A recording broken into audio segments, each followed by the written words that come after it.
7वां budget पेश करने का मुझे मौका मिला है। ये बजट मैं ऐसे समय में प्रस्तुत कर रहा हूं जब हम भारत के लोग अपनी आज़ादी के 75वें वर्ष में प्रवेश कर रहे हैं। वित्त वर्ष 2021-22 जिसके लिए ये मैं बजट पेश कर रहा हूं, उसमें हमारे देश की एक सबसे ऐतिहासिक तारीख होगी 15 अगस्त 2021, यानी हमारा 75वां स्वतंत्रता दिवस। अध्यक्ष महोदय, मैं आज महसूस कर रहा हूं और ऐसा मुझे भरोसा है कि सदन में बैठा हुआ हर एक सदस्य भी यही महसूस कर रहा होगा कि हम सब ऋणी हैं उन महान स्वतंत्रता सेनानियों के जिनकी निस्वार्थ कुर्बानियों की वजह से आज़ादी के 75वें वर्ष में हम प्रवेश करने जा रहे हैं। जिस सदन में हम बैठे हैं, ये सदन, ये रूम, ये कक्ष 1912 से 1926 तक अखंड भारत का संसद भवन रहा है। ये वास्तव में हम सबका सौभाग्य है कि इसी कक्ष में बैठकर आज हम देश की राजधानी दिल्ली के लोगों की सेवा में चर्चा और निर्णय ले पा रहे हैं। अध्यक्ष महोदय, मैं अपनी सरकार की तरफ से, इस पूरे सदन की तरफ से 75 साल पहले हमारी आज़ादी को संभव करने वाले महान स्वतंत्रता सेनानियों को श्रद्धापूर्वक शत शत नमन करते हुए ये बजट प्रस्तुत करता हूं और इस भाव के साथ प्रस्तुत करता हूं कि इसमें उल्लेखित कार्यों और योजनाओं से उन महान शहीदों के द्वारा आज़ाद वतन को लेकर देखे गए सपने के निर्माण में हम कुछ कदमों का भी योगदान कर सके तो यह हमारा सौभाग्य होगा। इसलिए आज के बजट को मैं आपकी और इस सदन की अनुमति से देशभक्ति बजट के रूप से नामांकित करना चाहता हूं। देशभक्ति बजट इसलिए भी क्योंकि हमारी सरकार ने यह तय किया है कि हम आज़ादी के 75वें वर्ष को अपने शहीदों को श्रद्धापूर्वक याद करते हुए और उनके सपनों को आगे बढ़ाने के संकल्प के साथ इस पूरे वर्ष को धूमधाम से आन बान के साथ मनाएंगे। और सिर्फ पूरे वर्ष ही नहीं, इस अवसर पर सरकार ने पूरे 75 सप्ताह तक के समय को देशभक्ति के महोत्सव के रूप में मनाने का फैसला किया है। इस महोत्सव की शुरुआत इसी सप्ताह 12 मार्च से धूमधाम से महान स्वतंत्रता नायकों के सम्मान में आयोजित एक भव्य कार्यक्रम से होगी और इसके बाद से लगातार 75 हफ्ते तक, यानी 15 अगस्त 2022 को आज़ादी के 75 साल पूरे होने तक पूरी दिल्ली में आज़ादी के उत्सव का माहौल रहेगा, देशभक्ति के उत्सव का माहौल रहेगा। अध्यक्ष महोदय, इस अवसर को अविस्मरणीय बनाने से संबंधित कुछ विशेष योजनाओं की घोषणा भी मैं अपने प्रस्तावों में करूंगा, लेकिन यहां मैं एक बात और स्पष्ट करना चाहता हूं। हमारी सरकार के लिए आज़ादी के 75 वर्ष पूरे होने का अवसर केवल और केवल शहीदों के सम्मान में कुछ कार्यक्रम करना भर नहीं है। हमारे लिए ये एक जिम्मेदारी है, पुनर्अवलोकन की जिम्मेदारी है कि देश की राजधानी दिल्ली पिछले 75 साल में कहां से कहां पहुंची है और इसके बाद के अगले महत्वपूर्ण पड़ाव, यानी कि 100 साल का, जब आज़ाद हिंदुस्तान जब 100 साल का हो रहा होगा 2047 में, उस वक्त हम दिल्ली को कहां देखना चाहते हैं, 100 साल के दिल्ली को हम कहां देखना चाहते हैं। आज के इस देशभक्ति बजट को मैं इंडिया एट 75 के सेलिब्रेशन के साथ साथ इंडिया एट 100 की आधारशिला के रूप में भी रखना चाहता हूं। मुख्यमंत्री अरविंद केजरीवाल जी के नेतृत्व में दिल्ली में पिछले 6 साल में जो काम हुआ है और जिसे आगे बढ़ाने के लिए आज मैं केजरीवाल मॉडल ऑफ गवर्नेंस का 7वां बजट प्रस्तुत कर रहा हूं। इस केजरीवाल मॉडल ऑफ गवर्नेंस में मात्र अगले वित्त वर्ष या कुछ अगले वर्षों के लिए नहीं, बल्कि अगले पूरे 25 साल का एक विजन है। इसके तहत एक स्वतंत्र, स्वस्थ, शिक्षित और समर्थ राष्ट्र अपनी आज़ादी के 100वें वर्ष में सारी दुनिया के सामने ज्ञान और प्रगति के एक प्रेरक शक्ति के रूप में खड़ा होगा और इसका केंद्र बिंदु होगी हमारी दिल्ली, देश की राजधानी। जिस तरह 1947 के आज़ाद भारत की रचना में दिल्ली स्वतंत्रता आंदोलन की गतिविधियों की धुरी बनी हुई थी, उसी तरह मुझे पूरा विश्वास है कि 2047 के शिक्षित और समर्थ राष्ट्र की धुरी भी हमारी दिल्ली बनी होगी। उस वक्त की चुनौतियां थीं अंग्रेजों की दमनकारी नीति और सत्ता में बने रहने के लिए व्यापारियों का, मजदूरों का और किसानों का शोषण। आज अंग्रेज नहीं है, लेकिन राजनीतिक और आर्थिक सत्ता में बने रहने के लिए व्यापारियों, मजदूरों और किसानों का शोषण आज भी जारी है, किसी न किसी रूप में आज भी जारी है। अब मैं आपके समक्ष दिल्ली के आर्थिक परिदृश्य पर कुछ बिंदु रखना चाहता हूं।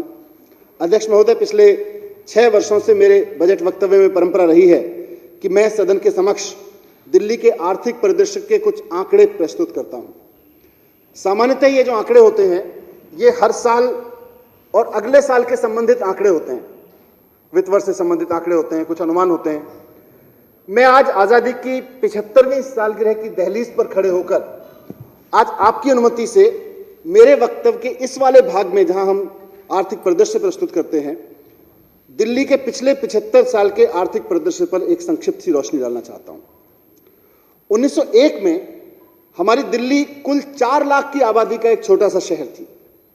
1911 में जब अंग्रेजों ने इसको राजधानी बनाया तो यहां आबादी थोड़ी थोड़ी बढ़नी शुरू हुई, लेकिन इसमें सबसे ज्यादा बढ़ोतरी देखी गई 1941 से 1951 के बीच में, और खासतौर से 1947 के बाद माइग्रेशन के दौरान, जब पाकिस्तान से लाखों परिवारों ने दिल्ली को आके अपना घर बनाया। 1947 में जिस वक्त देश को आजादी मिली थी उस वक्त यहां की आबादी थी 6,96,000। 1951 की जनगणना जब हुई तो यह 17,44,000 हो गई। पिछले 75 साल में हम दिल्ली वासियों की संख्या करीब 2 करोड़ को पार कर चुकी है। इस ग्रोथ को देखते हुए ये आंकड़े इसलिए रखे क्योंकि ये एक जर्नी को समझने के लिए और उसके आगे एक विजन के लिए बहुत जरूरी है। ये जो ग्रोथ है इसको देखते हुए 2047 तक दिल्ली की आबादी करीब 3 करोड़ 28 लाख तक पहुंचने का अनुमान है। और आज इस बजट में 2047 में इतनी बड़ी आबादी के लिए जो इंफ्रास्ट्रक्चर चाहिए होगा, जो सम्मान से जीने के लिए सुविधाएं चाहिए होंगी, उसकी नींव हम आज इस बजट में यहां पे रखने वाले हैं। अध्यक्ष महोदय, 1947 के बाद से दिल्ली की एसजीडीपी के आंकड़े अलग से उपलब्ध नहीं हैं, और उस वक्त की केंद्र सरकार के लिए शायद ये संभव भी नहीं रहा होगा कि वो दिल्ली के लोगों के विकास के लिए अलग से एसजीडीपी के आंकड़े इकट्ठा करें, क्योंकि उनके पास पूरे देश के लिए काम करने का समय होता है। लेकिन वर्तमान सरकार जब से बनी है, जो वर्तमान व्यवस्था के तहत 1993-94 से दिल्ली की एसजीडीपी उसके आंकड़े हैं। 1993-94 में दिल्ली की एसजीडीपी 20,992 करोड़ रुपए थी, लगभग 21,000 करोड़ रुपए थी, जो बहुत उल्लेखनीय वृद्धि के साथ वर्तमान में 7,98,310 करोड़ रुपए पहुंच चुकी है। इसी तरह 1993-94 से दिल्ली की पर कैपिटा इनकम 18,976 रुपए थी, 18,967 रुपए थी स्थिर मूल्यों पर, जो 19-20 में 2,74,671 पहुंच चुकी है। 93-94 में 18,967 से आज हम 2,74,671 की पर कैपिटा इनकम पर खड़े हैं। अध्यक्ष महोदय, ये दिल्ली जो है इस पर कैपिटा इनकम में स्थिर मूल्यों पर देश में नंबर 2 पे है। प्रचलित मूल्यों पर दिल्ली की पर कैपिटा इनकम 2020-21 में 3,54,004 रुपए हो गई है। दिल्ली की जो पर कैपिटा इनकम है, प्रति व्यक्ति आय, वर्तमान वित्त वर्ष में 1,27,768 रुपए के नेशनल एवरेज से 2.77 टाइम्स ज्यादा है दिल्ली का पर कैपिटा इनकम। 2020-21 के दौरान दिल्ली की एसजीडीपी में प्रचलित मूल्यों पर 3.92% और स्थिर मूल्यों पर 5.68% की कमी देखी गई। कोविड महामारी और इससे रोकथाम के लिए जो उपाय किए गए, ये उसका असर है। अध्यक्ष महोदय, मुख्यमंत्री श्री अरविंद केजरीवाल जी के नेतृत्व में सरकार दिल्ली के लोगों को के जीवन स्तर को, उनकी प्रति व्यक्ति आय को आगे बढ़ाने के लिए बहुत दूरदर्शिता से काम कर रही है, और हमारा लक्ष्य है कि 2047 तक, ये मैं एक बड़ा लक्ष्य अपने इस सदन के सामने रख रहा हूं, सरकार के सामने रख रहा हूं, और इस पे काम कर रहे हैं। हमारा दिल्ली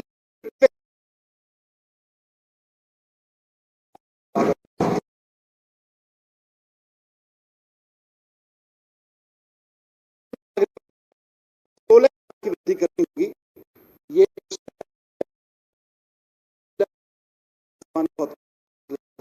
ये करेंगे। अध्यक्ष मॉडल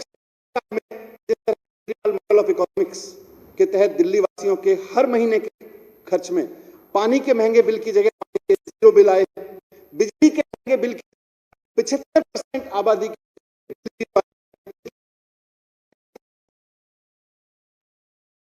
तौर से महिलाओं के लिए कहीं भी आने जाने में बस का खर्चा जीरो हो गया है। इन सब के परिणाम से प्रत्येक परिवार की आय में हर महीने की जो बचत हो रही है उसका असर दिल्ली की प्रति व्यक्ति आय और उस परिवार की आमदनी पर निश्चित रूप से पड़ेगा। और हमें उम्मीद है कि अगले सेंसस के जो आंकड़े आएंगे वो पिछले 6 साल में दिल्ली के लोगों के व्यक्तिगत और पारिवारिक जीवन में आई हुई आर्थिक खुशहाली का एक बड़ा इंडिकेटर होंगे।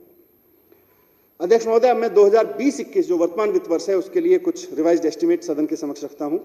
मौजूदा वित्त वर्ष के लिए 59,000 करोड़ रुपए का रिवाइज्ड एस्टिमेट प्रस्तावित है, जबकि बी में हमने इसके लिए 65,000 करोड़ रुपए का अनुमोदन लिया था। 59,000 करोड़ रुपए का आरई पिछले साल में व्यय किए गए 51,186 करोड़ रुपए से 15.26 टाइम्स परसेंट अधिक है और 59,000 रुपए के आरई में 46,215 करोड़ रुपए के एक्सपेंडिचर और रेवेन्यू के तहत 12,785 करोड़ रुपए कैपिटल के तहत हैं। आरई में कैपिटल एक्सपेंडिचर 16,930 करोड़ रुपए से घट के 12,785 करोड़ पे आ गया है और इसकी वजह जाहिर है कोरोना और लॉकडाउन के कारण जो कैपिटल वर्क्स में धीमापन आया, कई महीने तक कोई गतिविधि नहीं चली, वो रहा है। इसी तरह आरई में एस्टेब्लिशमेंट अदर एक्सपेंडिचर के तहत इस साल बी में 35,500 करोड़ रुपए से बढ़कर 35,900 करोड़ रुपए प्रस्तावित है और इसके पीछे मुख्य वजह है कोरोना संबंधी व्यय। रिवाइज एस्टिमेट में 2020-21 में योजनाओं और परियोजनाओं के लिए 23,100 करोड़ रुपए प्रस्तावित है, जबकि बी में इसके लिए 25,900 करोड़ रुपए अनुमोदित किए गए थे। महोदय, excellent and effective financial management, इसके जरिए हमने अपने बकाया ऋण को मार्च 2020 तक 31,135 करोड़ पे रखा है। दिल्ली का बकाया ऋण वर्ष 2014-15 में 5.90 से घटकर वर्ष 2019-20 में जीएसडीपी के 3.74% हो गया है, 3.74% हो गया है।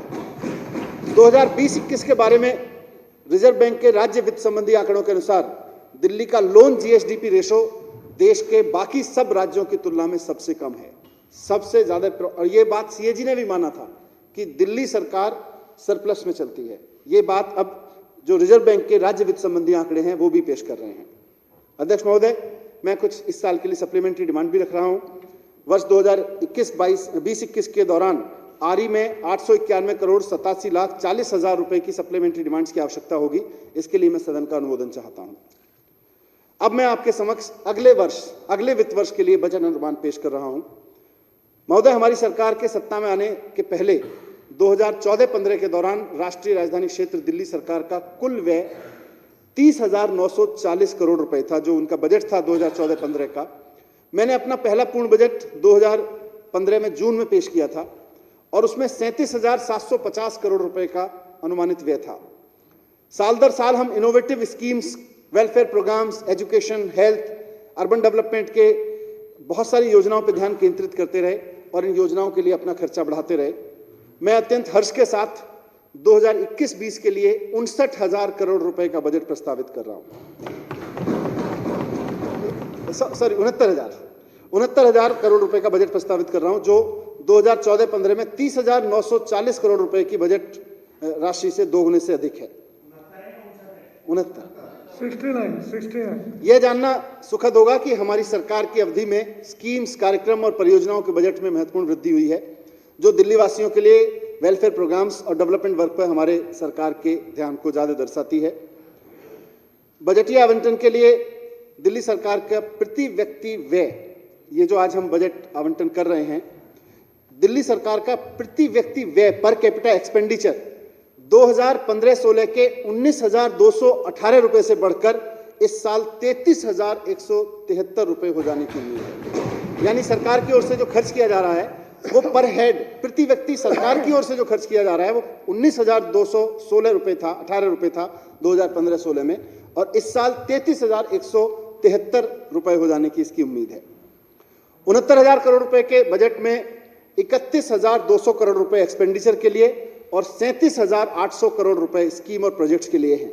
यह भी एक इंटरेस्टिंग डिवीजन है कि इस साल प्रोजेक्ट्स और स्कीम में 55% है और एक्सपेंडिचर, जो गवर्नमेंट का एक्सपेंडिचर होता है, उसमें 45% बजट है। ये अपने आप में एक बड़ा डेवलपमेंटल, एक बड़ा इंप्रूवमेंट है। इसमें 51,799 करोड़ रुपए रेवेन्यू के तहत और 17,201 करोड़ रुपए कैपिटल के तहत रखे गए हैं। 2020-21 के बीई में 16,930 करोड़ रुपए कैपिटल और 48,000 करोड़ रुपए रेवेन्यू के तहत थे। अगले साल के बीई में वर्तमान वर्ष के बीई की तुलना में कैपिटल में 2% की बढ़ोतरी हुई है, जबकि रेवेन्यू 8% बढ़ा है।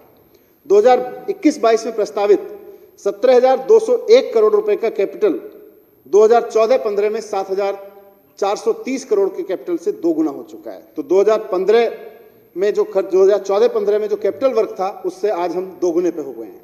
तो कैपिटल वर्क में भी काफी, दिल्ली की तरक्की में काफी आगे बढ़ी है चीजें।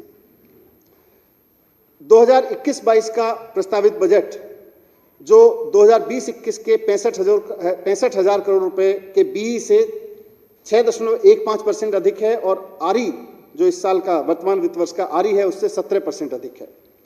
वित्तीय वर्ष 2021-22 के लिए प्रस्तावित 69,000 करोड़ रुपए के बजट में से 43,000 करोड़ रुपए का कर राजस्व से आएगा, 1,000 करोड़ रुपए गैर राजस्व से, 325 करोड़ रुपए केंद्रीय करों में हिस्सेदारी से, 9,285 करोड़ रुपए स्मॉल सेविंग स्कीम से, स्मॉल सेविंग लोन से, 1,000 करोड़ रुपए पूंजीगत प्राप्तियों से, 6,000 करोड़ रुपए जीएसटी कंपनसेशन से, 2,088 करोड़ रुपए केंद्र सरकार के सेंट्रल स्पॉन्सर्ड स्कीम से, और केवल 657 करोड़ रुपए भारत सरकार की अनुदान सहायता से, और शेष राशि ओपनिंग बैलेंस से जुटाई जाएगी।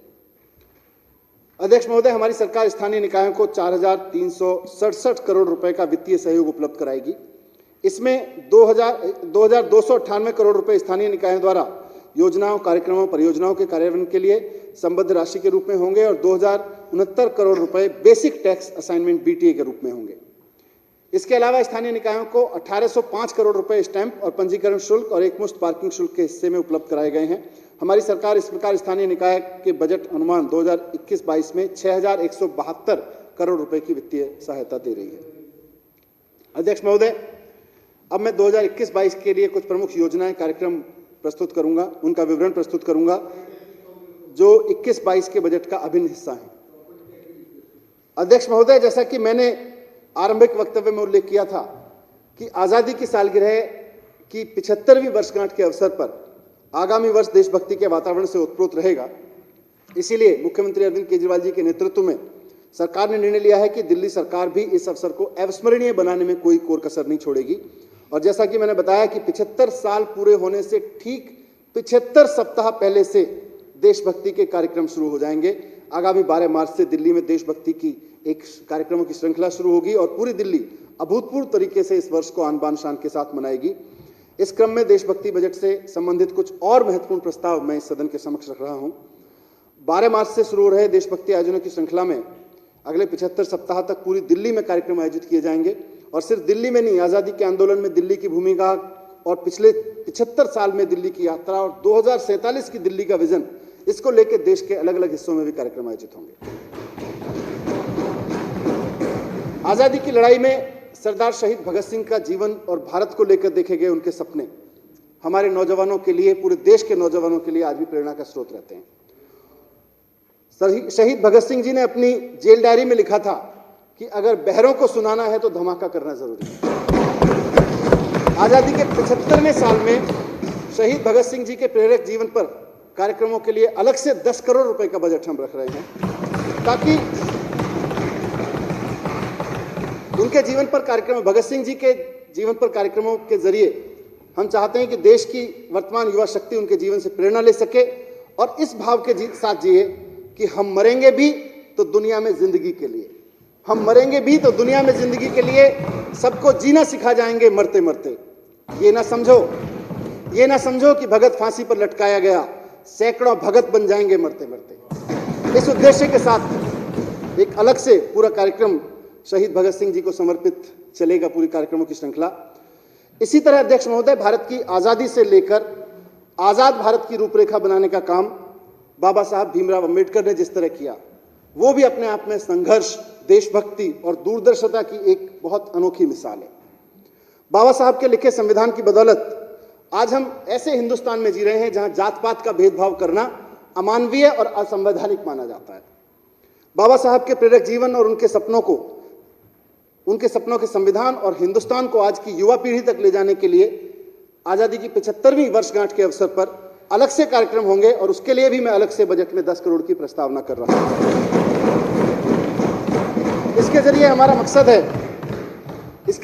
मकसद है कि आजादी के 75वें साल में बाबा साहब को याद करते हुए हर एक हिंदुस्तानी ये कहता हुआ पाया जाए कि रुतबा मेरे सर को तेरे संविधान से मिला है, रुतबा मेरे सर को तेरे संविधान से मिला है, ये सम्मान भी मुझे तेरे संविधान से मिला है। औरों को जो मिला है वो मुकद्दर से मिला होगा, हमें तो मुकद्दर भी तेरे संविधान से मिला। ये बाबा साहब की देन है इस देश में कि हर व्यक्ति को सम्मान मिल सके, ये बाबा साहब ने दिया है। उसको याद करते हुए हम आजादी की 75वीं वर्षगांठ में उसको सम्मान करते हुए और उसको और स्थापित करने के लिए अलग से कार्यक्रम चलाएंगे इस पूरे वर्ष में। अध्यक्ष महोदय, आजाद भारत की 75 साल की हमारी यात्रा में हमारी पहचान का, हमारे अस्तित्व का, हमारी अस्मिता का सबसे बड़ा प्रतीक है हमारा तिरंगा।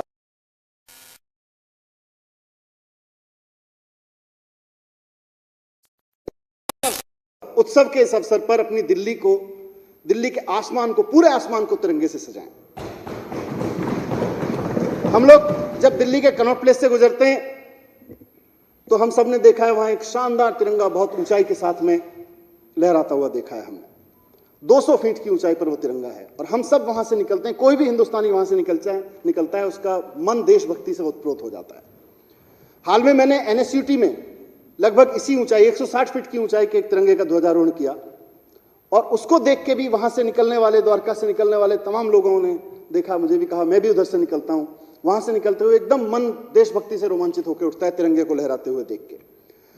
तो इस अवसर पर मेरा प्रस्ताव है कि आजादी की 75वें वर्ष में दिल्ली में रहने वाला हर एक नागरिक अपने घर से थोड़ी दूर के लिए भी निकले तो उसको कहीं ना कहीं आसमान में तिरंगा, ऊंचा तिरंगा लहराता हुआ दिखाई देना चाहिए। और इसके लिए पूरी दिल्ली में 500 स्थानों पर शानदार तिरंगे लहराने का काम दिल्ली सरकार। इन 500 तिरंगों के साथ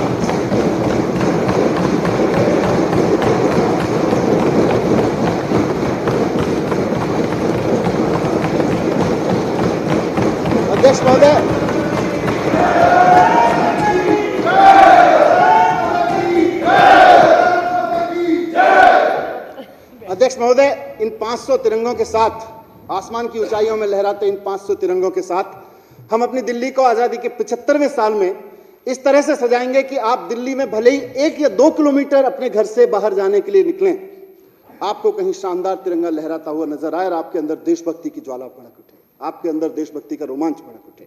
इसके लिए बजट में मैं 45 करोड़ रुपए का अलग से प्रस्ताव कर रहा हूं। अध्यक्ष महोदय, आजादी के 75वें वर्ष के अवसर पर दिल्ली सरकार अपने स्कूलों में पढ़ रहे हर एक बच्चे को देशभक्ति के रंग में रंगने के लिए देशभक्ति पाठ्यक्रम की शुरुआत करने जा रही है। इसकी सब तैयारी हो गई है। इसके तहत रोजाना 1 पीरियड देशभक्ति की क्लास का होगा और इस पाठ्यक्रम के जरिए सुनिश्चित किया जाएगा कि हर एक बच्चा अपने मन की गहराइयों में अपने देश के प्रति, देश के लोगों के प्रति, बुजुर्गों के प्रति, बच्चों के प्रति, देश की व्यवस्था के प्रति, देश की महिलाओं के प्रति पूरे सम्मान से ओतप्रोत हो। हर पढ़े लिखा आदमी, देशभक्ति पाठ्यक्रम पढ़ा के हम सुनिश्चित करना चाहते हैं कि हर पढ़ा लिखा आदमी ऐसा कट्टर देशभक्त बने कि बड़ा होकर अगर किसी सरकारी पद पे बैठे तो रिश्वत लेने का अपराध करना तो दूर, एक रेड लाइट तोड़ने में भी सोचे कि मेरी देशभक्ति पे दाग लग जाएगा अगर मैंने व्यवस्था तोड़ी। हर पढ़ा लिखा व्यक्ति महिलाओं के प्रति सम्मान से पेश आए, पर्यावरण के प्रति अपनी जिम्मेदारी को ठीक से समझे और बखूबी निभाए, वो आपसी भाईचारे और सामाजिक समानता में भी देशभक्ति देखे। ऐसा देशभक्त नागरिक हम स्कूलों में तैयार करने का लक्ष्य रखते हैं। अध्यक्ष महोदय, गांधी जी से लेकर बाबा साहब तक, भगत सिंह से लेकर सुभाष चंद्र बोस तक तमाम स्वतंत्रता सेनानियों ने आजाद भारत की परिकल्पना एक सुशिक्षित राष्ट्र के रूप में की थी। देश की 95% आबादी आजादी के 75 साल के बाद भी उस क्वालिटी एजुकेशन तक नहीं पहुंच सकी है जिसकी हमने कल्पना की थी, जिसकी हमारी आजादी के मत वालों ने कल्पना की थी। इसलिए मुख्यमंत्री अरविंद केजरीवाल जी लगातार इस बात को कहते हैं कि हमें शिक्षा को जन आंदोलन बनाने की जरूरत है, हमें शिक्षा को जन आंदोलन बनाने की जरूरत है। आजादी के 75वें साल में हम इसकी शुरुआत दिल्ली से करेंगे, जन आंदोलन बनाने की। हम पढ़े लिखे और सफल युवाओं को, जो स्कूल से बाहर किसी बढ़िया कॉलेज में पढ़ रहे हैं, कोई बढ़िया नौकरी कर रहे हैं ग्रेजुएशन के बाद में, कोई अपनी पढ़ाई पूरी करने के बाद, तो हम पढ़े लिखे और सफल युवाओं को उन छात्रों की मदद के लिए तैयार करेंगे जो संसाधन और सूचना के अभाव में जूझ रहे हैं। इसके लिए यूथ फॉर एजुकेशन नाम से एक मेंटरशिप वॉलंटियर प्रोग्राम इस साल से शुरू की जाने की संभावना है और हम चाहते हैं कि आजादी के दीवानों ने जो सपना देखा था सुशिक्षित भारत का, उसे पूरा करने के लिए देश का हर एक युवा आगे आए और अपने से अगली पीढ़ी के बच्चों को एक एक बच्चे को आगे बढ़ाने के लिए जिम्मेदारी निभाए। एक और क्रम, इसी क्रम में अध्यक्ष महोदय, हमारे बच्चों को देश की सीमाओं की सुरक्षा के लिए तैयार करने के लिए दिल्ली में हम एक नया सैनिक स्कूल और एक दिल्ली आर्म्ड फोर्सेस प्रिपरेटरी अकादमी शुरू करने का प्रस्ताव रख रहे हैं। देश में इस वक्त 33 सैनिक स्कूल हैं, लेकिन दिल्ली में एक भी नहीं है। हम दिल्ली का पहला सैनिक स्कूल दिल्ली में खोलेंगे और इसके साथ ही दिल्ली आर्म्ड फोर्स प्रिपरेटरी अकादमी भी शुरू करेंगे। यहां पर बच्चों की उनकी रेगुलर पढ़ाई के साथ साथ उनकी एनडीए में और सेना में भर्ती के लिए तैयार किया जाएगा। दिल्ली सरकार ने अध्यक्ष महोदय अपनी जान की परवाह ना करते हुए अपने फर्ज के लिए, अपने देश के लिए बहादुरी से लड़ने वाले सिपाहियों के परिवारों के लिए सम्मान और मदद के लिए 1 करोड़ रुपए की राशि देने की योजना शुरू की थी। इस योजना के तहत इस वर्ष अगले वित्त वर्ष 2020-21 में मैं 26 करोड़ रुपए का प्रावधान रखता हूं। अध्यक्ष महोदय, हमारे देश की सबसे बड़ी पूंजी हमारे देश में हुए, प्राचीन भारत में हुए हमारे मन और शरीर पर हुए अनुसंधान रहे हैं। हमारे वैज्ञानिकों और दार्शनिकों ने आत्मचिंतन और आत्मदर्शन के आधार पर उस वक्त जब दुनिया में मॉडर्न लैब की टेक्नोलॉजी नहीं थी, उस वक्त मन और शरीर के विज्ञान को उन गहराइयों तक जाके अनुसंधान कर लिया था, जैसे हम आज की परंपरागत भाषा में आधुनिक वैज्ञानिक प्रयोगशालाओं में आज तक समझना संभव नहीं हो सका है। हमने हजारों साल के अभ्यास के बाद विकसित हुई इस परंपरा को नाम दिया था ध्यान और योग की परंपरा। आज हम गर्व करते हैं कि भारत ने पिछले सैकड़ों साल में दुनिया भर के लोगों को तन और मन से स्वस्थ रहने का विज्ञान और ध्यान योग के रूप में उपलब्ध कराया है। मैंने लॉस एंजलिस के वीडियो देखे हैं जहां पर हजारों लोग हर सप्ताह ध्यान करने के लिए पार्कों में उमड़ के आते हैं। हर सप्ताह समाज में परंपरा बनी हुई है। हमारे यहाँ 1-2 दिन के कार्यक्रम के रूप में योग को जीवन में उतारने के कार्यक्रम तो चलते देखे हैं, लेकिन सरकार के स्तर पर समाज को जोड़ के निरंतर रूप से ध्यान और योग को सामान्य जन को उपलब्ध कराने की योजना नहीं रही है, जिसके कारण जरूरत और जिज्ञासा होने के बाद भी एक आम नागरिक को योग और ध्यान का वांछित लाभ नहीं मिल पाता। इसलिए मुख्यमंत्री श्री अरविंद केजरीवाल जी के नेतृत्व में दिल्ली सरकार ने तय किया है कि दिल्ली की अलग अलग कॉलोनियों में नागरिकों की मांग पर उन्हें ध्यान और योग के इंस्ट्रक्टर्स सरकार के द्वारा उपलब्ध कराए जाएंगे। इन ध्यान और योग के इंस्ट्रक्टर्स को दिल्ली सरकार द्वारा विशेष प्रशिक्षण दिया जाएगा और इस बार के देशभक्ति बजट में इसके लिए मैं अलग से 25 करोड़ रुपए की व्यवस्था कर रहा हूं। अध्यक्ष महोदय, आजादी के आंदोलन से लेकर 75 साल तक के आजाद हिंदुस्तान में भारतीय गीत, संगीत और कलाओं ने बहुत अहम भूमिका निभाई है। आजादी के 75वें साल में फेस्टिवल ऑफ इंडिया और इंडियन क्लासिकल म्यूजिकल फेस्टिवल के तहत भव्य कार्यक्रमों का आयोजन होगा और इनका थीम आजादी के आंदोलन से लेकर 75 साल की आजाद यात्रा और 100 साल तक के सपने पर रखा जाएगा। ऐसी हमारी योजना है। दिल्ली सरकार का अध्यक्ष महोदय हमेशा प्रयास रहा है कि हमारे बुजुर्ग नागरिकों के सम्मान और सुविधाओं की पूरी व्यवस्था हमारे शहर में उपलब्ध हो।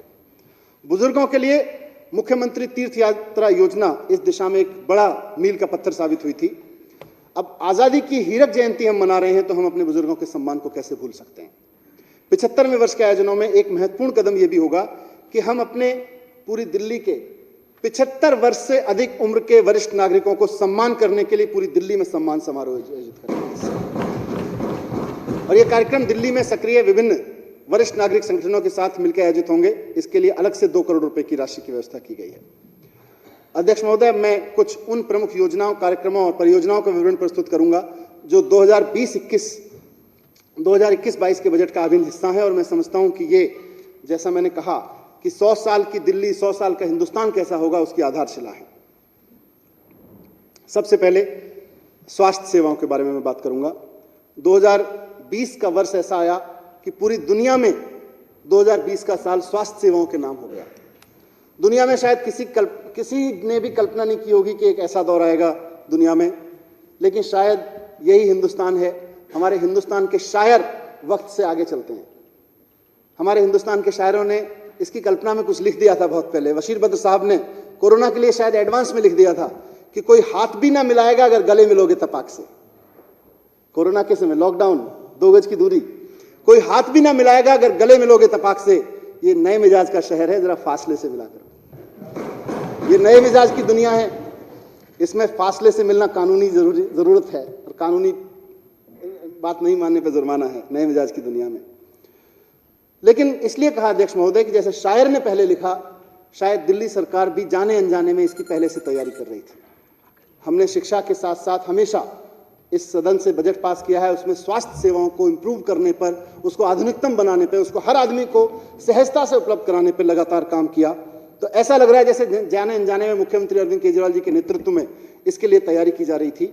और हमने 6 साल में जो सार्वजनिक स्वास्थ्य सेवाओं को सुदृढ़ किया, उसकी प्रगति ने शायद दिल्ली के लिए कोरोना महामारी के दौरान सफल प्रबंधन को सफल बनाया, इसके प्रबंधन को सफल बनाया। आजादी के बाद 1951 के पहले जनगणना के उपलब्ध आंकड़ों के अनुसार उस समय दिल्ली में कुल 12 सरकारी अस्पताल थे 1951 के आंकड़ों के अनुसार, और कुल मिला के 17 डिस्पेंसरी थी अध्यक्ष महोदय। आज इस समय दिल्ली में 38 मल्टी स्पेशलिटी अस्पताल हैं, 181 एलोपैथिक औषधालय हैं, 496 आम आदमी मोहल्ला क्लिनिक हैं, 27 पॉलीक्लिनिक हैं, 60 प्राथमिक स्वास्थ्य केंद्र हैं, 46 आयुर्वेदिक यूनानी केंद्र हैं, 22 यूनानी केंद्र हैं, 107 होम्योपैथिक औषधालय हैं, 78 डे शेल्टर होम्स हैं मेडिकल के लिए, 311 नाइट शेल्टर होम्स को कवर करने वाली 22 मोबाइल क्लिनिक्स लगी हुई हैं, और 61 स्कूल स्वास्थ्य क्लिनिक दिल्ली के नागरिकों को स्वास्थ्य को देखभाल के लिए उपलब्ध हैं। महोदय, मैं इन सब संस्थानों से प्रत्यक्ष और अप्रत्यक्ष रूप से जुड़े हुए स्वास्थ्य क्षेत्र के अग्रिम पंक्ति के कार्यकर्ताओं, डॉक्टर, नर्स और सभी अस्पताल कर्मचारियों के प्रति आभार व्यक्त करना चाहता हूं, जिन्होंने महीनों तक 24 घंटे दिल्ली वासियों की खूब सेवा की, और बाकी राज्यों से भी जो लोग दिल्ली में आए उनकी भी खूब सेवा की, और उन्हें निर्बाध चिकित्सा देखभाल उपलब्ध कराई।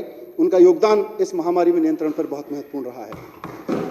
यह मुख्यमंत्री अरविंद केजरीवाल जी की दूरदर्शिता थी कि दुनिया के सबसे विकसित शहरों में भी कोविड के दौरान चरमराती स्वास्थ्य की हालत को देखा उन्होंने, और उनसे सबक लिया, और समय रहते कोविड के लिए होम आइसोलेशन की नई अवधारणा को दिल्ली में शुरू करवाया।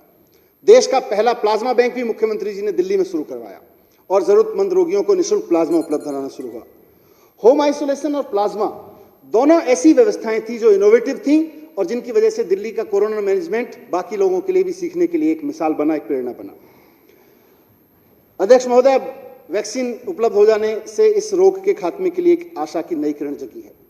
सरकार ने सबको समान रूप से वैक्सीन उपलब्ध कराने के लिए एक योजना बनाई है, और वर्तमान में सरकार के पास रोजाना, जब मैं ये बात लिख रहा था तो 45,000 लोगों को रोजाना वैक्सीन लगाने की क्षमता है, और जिसे 1-2 दिन के अंदर अब बहुत जल्द 60,000 वैक्सीन पर डे लगाने की क्षमता में हम लोग तैयारी कर रहे हैं। कोविड से आज़ादी के लिए वैक्सीन वैसे तो सामान्यतः प्राइवेट हॉस्पिटल में, बाजार में भी 250 रुपये में उपलब्ध होगी, लेकिन अध्यक्ष महोदय, हम सब साथियों की विधानसभाओं में जिनको हम रिप्रेजेंट कर रहे हैं, बहुत सारे ऐसे परिवार हैं जिनके मन में ये सवाल होगा कि मैं 1 महीने की तनख्वाह में से अपने पूरे महीने का राशन खरीदूं या अपने पूरे परिवार के लिए कोविड की वैक्सीन लगवाऊं। और आजादी के 75वें साल में यह सवाल देश के किसी भी नागरिक के मन में होना नहीं चाहिए था।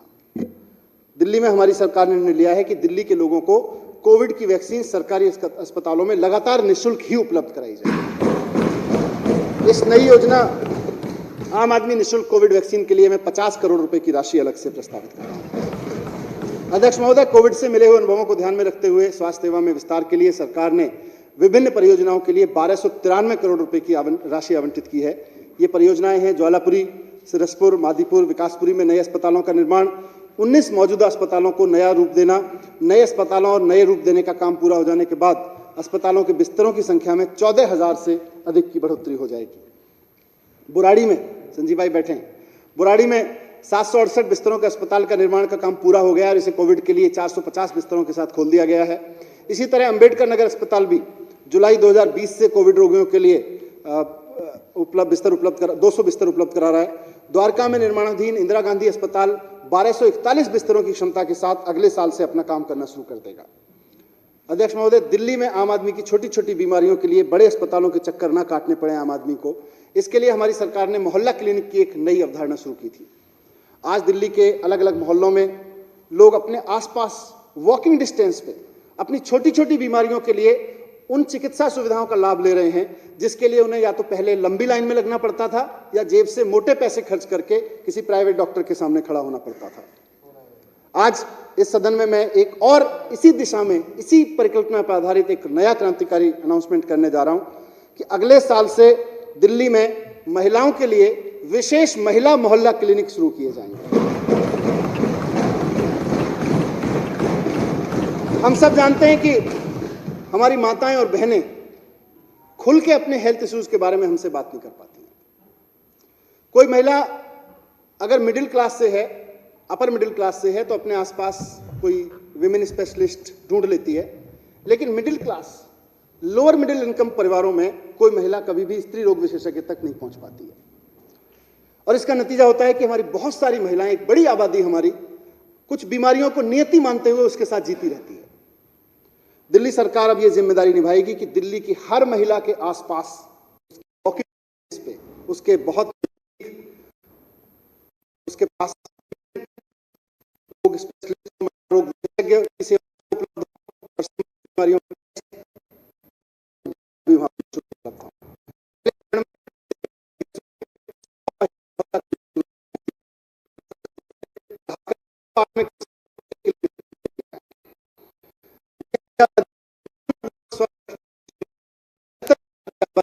इतिहास का सबसे महत्वपूर्ण कदम यह होगा। कदम को उठाने के लिए 75वीं सालगिरह बड़ी क्षेत्र में एक महत्वपूर्ण शुरुआत दिल्ली सरकार की ओर से 75वें वर्ष में की जा रही है। वो है दिल्ली के हर नागरिक को हेल्थ कार्ड जारी किया जाएगा। साथ ही दिल्ली में online health information management system HIMS स्थापित किया जाएगा। इसमें दिल्ली के नागरिकों की बीमारी का, उनके इलाज का, उनकी टेस्ट रिपोर्ट का, उनकी दी गई दवाइयों का पूरा डेटाबेस इस HIMS में होगा और आदमी को एक हेल्थ कार्ड बना के दे दिया जाएगा। उसको जब भी अपने इलाज के लिए कहीं अस्पताल में जाना पड़े तो वो पुराने टेस्ट, पुराने रिकॉर्ड, पुराने वो बस्ते लेके जाने की जरूरत नहीं है। वो केवल अपना कार्ड लेके जा सकता है और पूरा का पूरा डेटा ऑनलाइन डॉक्टर के पास में उपलब्ध होगा। ये सारी सूचनाएं वहां पे डेटाबेस में उपलब्ध होंगी। पहले चरण में इस योजना को दिल्ली के सारे सरकारी अस्पतालों में, पॉलीक्लिनिक, मोहल्ला क्लिनिक इत्यादि में लागू करेंगे, HIMS से जोड़ेंगे और इसको जियो टैगिंग के जरिए रोगियों की पहचान और ट्रैकिंग में भी मदद मिलेगी। और इसका एक फायदा यह भी होगा कि जो परिवारों की आनुवंशिक बीमारियां हैं उसका रिकॉर्ड भी फिर हर डॉक्टर के पास में अपने पास आने वाले हर एक मरीज के बारे में पहले होगा और उसके बारे में बेहतर डिसीजन लेने में सुविधा मिलेगी। दिल्ली में सड़क दुर्घटना का शिकार हुए नागरिकों को तुरंत और सुरक्षित इलाज के लिए मुख्यमंत्री जी ने एक योजना शुरू कराई थी, दिल्ली के फरिश्ते। इसके तहत अगर कोई भी व्यक्ति सड़क दुर्घटना में घायल को अस्पताल लेके जाता है तो उसको कानूनी कार्रवाई, पूछताछ नहीं होती, उसको 2000 रुपये इनाम में दिए जाते हैं और जिस व्यक्ति का एक्सीडेंट होता है उसका इलाज का खर्चा सरकार उठाती है। ये योजना बेहद सफल रही है और इसकी वजह से 10,600 नागरिकों की जान अभी तक बचाई जा चुकी है और इसकी खूब तारीफ हो रही है चारों तरफ। इस योजना को भी और जोर से इसी तरह सरकारी अस्पतालों में इलाज कराने के लिए आने वाले वो नागरिक जिनका कोई बड़ा टेस्ट होना है, जैसे कि MRI होना है, CT स्कैन होना है, और सरकारी सुविधाओं में अगर लंबी लाइन है तो ये महंगे टेस्ट प्राइवेट अस्पतालों में मुफ्त कराए जा सकते हैं, प्राइवेट हॉस्पिटल या प्राइवेट क्लिनिकल सेंटर्स से मुफ्त कराए जा सकते हैं। इसी तरह दिल्ली के सरकारी अस्पतालों में इलाज कराने आए किसी व्यक्ति का अगर ऑपरेशन होना है और सरकारी सिस्टम में मरीजों की ज़्यादा संख्या होने के कारण ऑपरेशन की डेट उसको 1 महीने से ज़्यादा के समय की मिल रही है, तो केजरीवाल मॉडल ऑफ गवर्नेंस के तहत उसके ऑपरेशन की व्यवस्था प्राइवेट अस्पताल में कराई जा सकती है और उसका पूरा खर्च दिल्ली सरकार उठाती है। इन दूरदर्शी योजनाओं की बदौलत आज एक तरफ सरकारी स्वास्थ्य सेवाओं के ऊपर भार कम हुआ है, वहीं आम जनता को जरूरी इलाज समय रहते मिल सका है। ये योजनाएं आगे भी अगले वित्त वर्ष में भी चालू रहेंगी। बेहतर स्वास्थ्य सेवा और बेहतर इलाज हर एक नागरिक का अधिकार है अध्यक्ष महोदय, और आज़ादी के 75वें वर्ष में अपनी स्वास्थ्य सेवाओं को इतना दुरुस्त किए जाने की जरूरत है ताकि हर एक नागरिक अपने परिवार को, अपने स्वास्थ्य को लेकर आश्वस्त रह सके। महोदय, मैं इस वर्ष 2020-21 के लिए स्वास्थ्य क्षेत्र में 9,934 करोड़ रुपए के बजट का प्रावधान करता हूं, जो कुल बजट का 14% है। अध्यक्ष महोदय, मैं दिल्ली की शिक्षा के संबंध में कुछ बात रखूंगा। पिछले 75 साल में शिक्षा की क्या यात्रा रही और आज हम कहाँ खड़े हैं, और जब हिंदुस्तान 100 साल का होगा, आज़ाद दिल्ली 100 साल की होगी, तो कहाँ पहुँचना है। इस संबंध में आज़ाद देश की राजधानी 100 साल में कहाँ पहुँचेगी, इसमें कुछ योजनाओं को भी मैं रखूंगा। 1951 के जनगणना के मुताबिक जो उनका सेंसस था, दिल्ली में सरकारी, गैर सरकारी, नगर निगम, एडेड सब मिला के 619 स्कूल थे और इनमें से ज़्यादातर प्राइमरी स्कूल थे, हायर सेकेंडरी स्कूल तो केवल 62 थे। आज की दिल्ली में सभी प्रकार के स्कूलों की संख्या मिला के हो गई है 5691। महोदय, शिक्षा पे किया गया काम केजरीवाल मॉडल ऑफ गवर्नेंस के डेवलपमेंट प्रिंसिपल्स की एक आधारशिला रही है और सरकार के कुल बजट में पिछले 6 साल से लगातार 25%, लगभग 25% शिक्षा के लिए रखा जाता है। ये अपने आप में एक सबूत है कि हम शिक्षा को लेकर कितने गंभीरता से काम करते हैं। हमारी सरकार दिल्ली सरकार के स्कूलों में अच्छी बिल्डिंग और शिक्षकों की देश दुनिया की बेहतरीन ट्रेनिंग के बाद पिछले साल दिल्ली के सरकारी स्कूलों के नतीजे 98% पहुंच गए। ये भी अपने आप में एक रिकॉर्ड है और उससे बड़ा रिकॉर्ड ये है कि हमारे सरकारी स्कूलों के बच्चों ने मेडिकल और इंजीनियरिंग की प्रतियोगी परीक्षाएं बिना किसी कोचिंग के पास करी। इस बार एक ही स्कूल की 80 में से 33 लड़कियों ने नीट का एग्जाम पास किया। ये भी एक अपने आप में रिकॉर्ड है। शिक्षा में जो इनोवेशंस हुए उनसे प्रभावित होकर नीति आयोग के रिपोर्ट में भी माना गया कि दिल्ली के सरकारी स्कूल देश में नंबर 1 सरकारी स्कूल। अच्छी स्कूल बिल्डिंग, शिक्षकों के बीच अच्छा वातावरण और शानदार रिजल्ट्स। इसके बाद हमें एजुकेशन की क्वालिटी पर कई और महत्वपूर्ण कदम उठाने हैं। हमने नर्सरी से 8वीं के बच्चों के लिए हैप्पीनेस क्लास की रोजाना शुरुआत की है, जिसके फलस्वरूप बच्चे अपने अंदर खुशी के फीलिंग्स को वैज्ञानिक तरीके से पहचानने लगे हैं। हैप्पीनेस के अंतर्गत ये बहुत महत्वपूर्ण है देश के लिए कि हैप्पीनेस क्लास के अंतर्गत 16 लाख बच्चे अपनी क्लास की शुरुआत 5 मिनट के माइंडफुलनेस मेडिटेशन से करते हैं।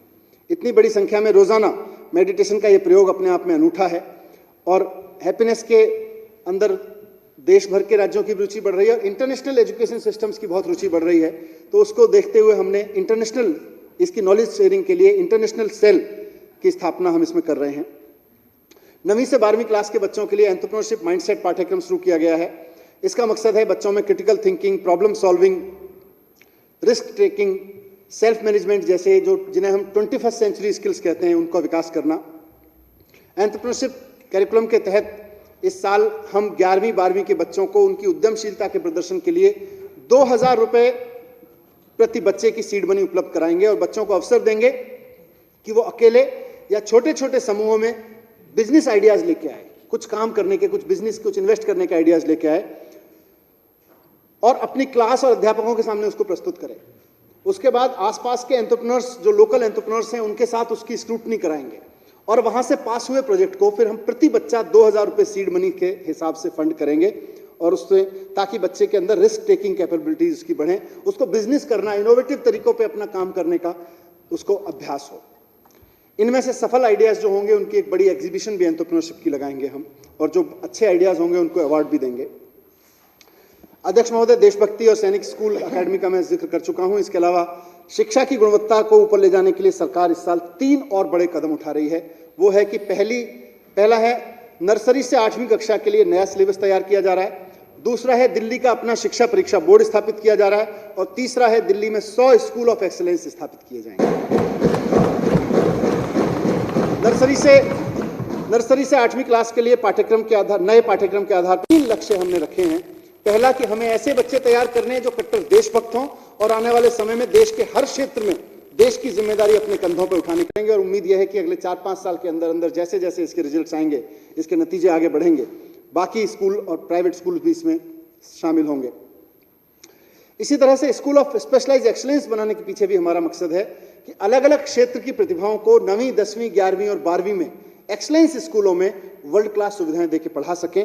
इस योजना के तहत दिल्ली के अलग अलग हिस्सों में 9वीं से 12वीं क्लास के 100 स्कूल ऑफ स्पेशलाइज्ड एक्सीलेंस खोले जाएंगे और इसमें